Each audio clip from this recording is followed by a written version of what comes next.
살아있는 동안 사랑받지 못한 사람. 빈센트 반 고흐는 세상이 알아주지 않는 외로운 화가였습니다. 그는 평생 그림을 그리면서도 단 한 번도 사람들에게 환영받지 못했습니다. 오히려 가난과 정신적 고통 속에서 외롭게 살아야 했지요. 오늘은 고흐가 남긴 삶의 흔적을 통해 외로움과 고독 속에서도 꺾이지 않는 영혼의 가치를 이야기해 보려 합니다. 고흐는 37년이라는 짧은 생을 살았습니다. 빈센트 빌럼 반 고흐는 1853년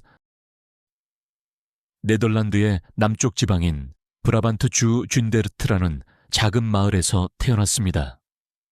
그는 목사인 아버지와 신앙심 깊은 어머니 사이에서 태어났고 어릴 적부터 주변 사람들보다 조용하고 감수성이 풍부한 아이였습니다. 어린 고흐는 자연 속에서 보내는 시간을 좋아했습니다. 꽃과 나무, 들판과 하늘을 바라보며 조용히 상상의 나래를 펼치곤 했습니다. 청소년 시절, 그는 공부에 큰 흥미를 느끼지 못했고 가족의 권유로 16살 무렵부터 헤이그에 있는 구필 미술상에서 일하게 됩니다. 이때 그는 미술 작품과 가까워지기 시작했고 여러 유럽 도시를 오가며 미술품을 취급하는 경험을 쌓았습니다. 하지만 점점 삶의 공허함을 느낀 그는 1876년 23살 무렵 종교에 심취하여 목사가 되기 위한 길을 걷기로 결심합니다. 그는 벨기에 광부촌인 보리나주에서 선교사로 활동했지만 너무 가난하고 헌신적인 삶을 살았다는 이유로 결국 선교사 자격을 박탈당하게 됩니다. 그 깊은 절망 속에서 고흐는 깨달았습니다. 내가 사람들에게 전할 수 있는 것은 말이 아니라 그림일지도 모른다는 사실을요. 27살이 된 고흐는 본격적으로 화가의 길을 걷기 시작합니다. 독학으로 그림을 배웠고 당시에는 거칠지만 진실된 감정이 담긴 그림을 그리기 시작했습니다. 1885년 고흐는 대표작 중 하나인 감자 먹는 사람들을 완성합니다. 어두운 색조, 투박한 농민들의 손과 얼굴. 그림 속에는 고된 삶을 살아가는 이들에 대한 깊은 연민이 담겨 있었습니다. 하지만 세상은 그의 그림을 알아주지 않았습니다. 투박하고 거칠다는 평을 들으며 주목받지 못했습니다. 1886년 고흐는 파리로 이주합니다. 그곳에서 인상주의 화가들을 만나 빛과 사익에 대한 새로운 감각을 익히게 됩니다. 하지만 파리에서도 외로움은 그를 따라다녔습니다. 1888년 그는 남프랑스 아를로 내려가 새로운 삶을 꿈꿉니다. 아를의 강렬한 햇살과 자연은 고흐의 색채를 한층 밝고 선명하게 변화시켰습니다. 해바라기, 연작, 아를의 침실, 붉은 포도밭. 이 시기의 작품들은 생명력 넘치는 색감과 격렬한 붓질이 특징입니다. 그는 친구이자 동료 화가였던 폴 고갱을 초대해 함께 작업하기를 희망했지만 고갱과의 관계는 빠르게 악화되었습니다. 결국 격렬한 다툼 끝에 고흐는 정신적 혼란에 빠져 자신의 왼쪽 귀를 자해하는 비극적인 사건을 겪습니다. 그 일 이후 고흐는 여러 차례 정신병원에 입원하게 됩니다.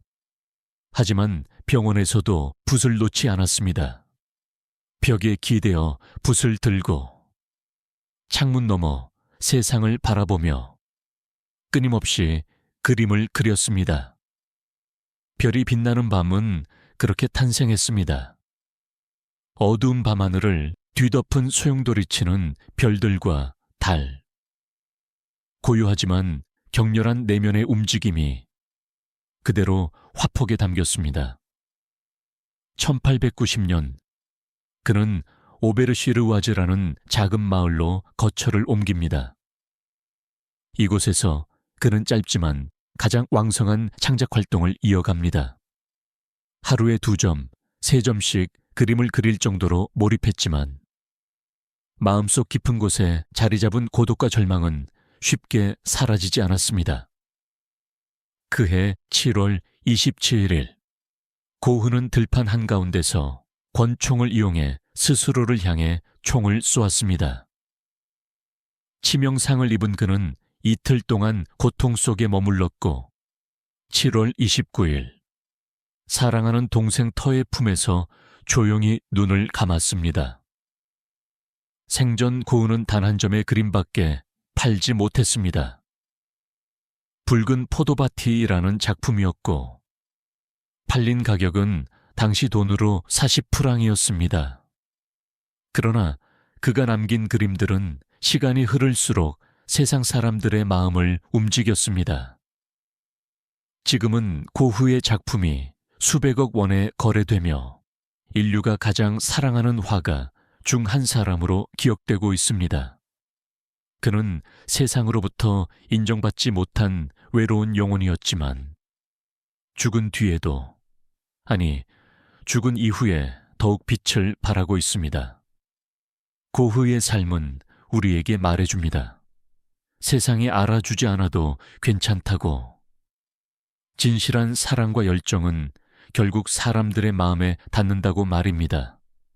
그가 남긴 그림은 인간의 깊은 내면을 꿰뚫는 힘을 가지고 있습니다. 별이 빛나는 밤에, 아르의 방, 해바라기. 우리가 너무나 잘 아는 이 작품들은 모두 그의 외로움에서 태어난 것들입니다. 고흐는 친구가 많지 않았습니다. 사랑하는 이들에게도 자주 상처를 받았습니다. 경제적으로도 궁핍했고 정신적인 병마와도 싸워야 했습니다. 하지만 그는 자신을 사랑해주지 않는 세상을 원망하지 않았습니다. 대신 자신만의 방식으로 세상을 사랑했습니다. 누구도 알아주지 않는 밤하늘을, 거칠게 일렁이는 밀밭을, 수줍게 고개 숙인 해바라기를 그는 있는 그대로 껴안았습니다. 빈센트 반 고흐는 말했습니다. 진정한 행복은 사랑하는 데 있다고. 사랑받지 못하더라도 사랑할 수 있는 능력 자체가 행복이라는 뜻이겠지요. 노년은 때때로 고독을 동반합니다. 주변 사람들의 관심도 줄어들고 몸도 마음도 예전 같지 않아 외로움을 더 깊게 느끼게 됩니다. 그럴 때마다 우리는 가끔 스스로를 의심하게 됩니다. 나는 여전히 가치 있는 사람일까? 하고 말입니다. 하지만 고흐의 삶은 우리에게 이렇게 속삭입니다. 사랑받지 못해도 괜찮다. 사랑할 수 있는 한 당신은 여전히 빛나고 있다. 고흐는 생전 단 한 점의 그림밖에 팔지 못했다고 합니다. 그럼에도 그는 붓을 내려놓지 않았습니다. 아무도 알아주지 않는 그림을 그리고 또 그렸습니다. 그 이유는 단 하나였습니다. 자신이 세상에 주고 싶은 사랑을 멈출 수 없었기 때문입니다. 그런 고흐의 영혼은 오히려 세월이 지나면서 더욱 빛을 발하고 있습니다. 사람들은 이제야 그의 그림을 보고 울고 그의 색을 보고 희망을 이야기합니다. 사랑받지 못해도 괜찮습니다. 사랑할 수 있다면 그 자체로 우리의 삶은 이미 아름다운 것입니다. 외로운 하루를 보내고 계신가요? 고흐의 하늘을 떠올려 보세요. 온 세상이 어두운 듯해도 별은 여전히 빛나고 있습니다. 그리고 우리 역시 누군가의 하늘에 작은 별빛이 되어줄 수 있습니다. 살아있는 동안 사랑받지 못했을지라도 그 외로운 영혼은 결국 세상을 따뜻하게 비추었습니다. 빈센트 반 고흐처럼 말입니다. 오늘은 빈센트 반 고흐를 통해 외로움에 대해 생각해 봤습니다. 영상이 도움이 되셨다면 영상의 좋아요를 부탁드립니다.